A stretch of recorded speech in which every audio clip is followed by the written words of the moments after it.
जी, तो हम लोग बढ़ते हैं जी टॉपिक 5 की तरफ, जो कि है हमारा डिस्ट्रक्टर। अगर हम लोग डिस्ट्रक्टर की बात करें उसके बारे में थोड़ा-सा मैं आपको बताता चलूँ कि बच्चों डिस्ट्रक्टर क्या होता है, कि आपके पास एक टाइप ऑफ ये मेंबर फंक्शन है, ठीक है जी? ये भी एक मेंबर फंक्शन की तरह ही काम करता है।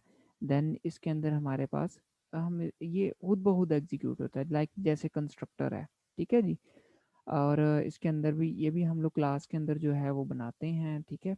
और ये तब एग्जीक्यूट होता है जब उस ऑब्जेक्ट को डिस्ट्रॉय किया जाता है, डिस्ट्रॉय हो रहा होता है या होता है, तो तब ये जो है वो ऑटोमेटिकली कॉल होता है। यानी कि आप उनका जब उस ऑब्जेक्ट का स्कोप खत्म हो जाता है तो देन वो जो है वो डिस्ट्रॉय होता है, और तब ये फंक्शन जो है वो कॉल होता है। Destructor has no return type, same like constructor, constructor की भी रिटर्न टाइप नहीं है।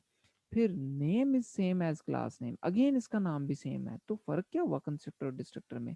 जो फर्क ये हुआ कि उसके पीछे टिल्ड का ऑपरेटर लगता है, यहाँ से पता चलता है कि ये डिस्ट्रक्टर है, ठीक है जी। ये हमेशा टिल्ड का ऑपरेटर जब आप लोग लगाते हैं, और ये टिल्ड का ऑपरेटर स्केप के बटन के बिल्कुल नीचे आपको नजर आएगा, यहाँ से आप लोग टिल्ड का ऑपरेटर ऑपरेटर साइन जो है वो लेते हैं, ठीक है। ये पैरामीटर एक्सेप्ट नहीं करता, ठीक है, जबकि कंस्ट्रक्टर करता था, और इसकी रिटर्न टाइप कोई नहीं है।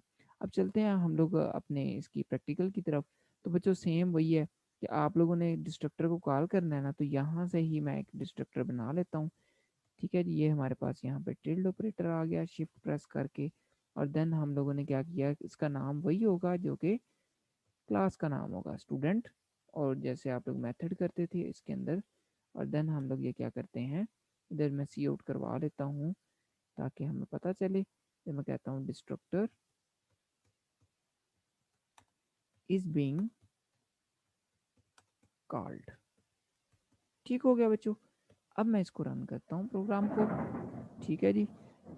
तो ये हमारे पास बच्चों आ जाएगा, ये देखें जी, ठीक है।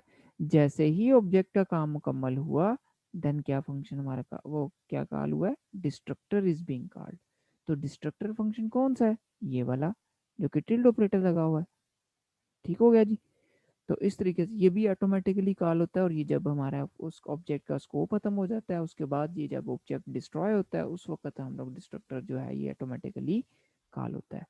तो ये हमारा वीक 3 का टॉपिक नंबर 5 था, जो कि कंप्लीट हुआ है, ठीक है जी। इसी तरीके से जब भी आप लोग जिस भी नाम से क्लास बनाई होगी, आपने इसी तरीके से डिस्ट्रक्टर जो है वो बनाना है, उसके अंदर जो भी लिखा होगा वो आपके पास वो जो है वो स्टेटमेंट्स चल जाएंगी।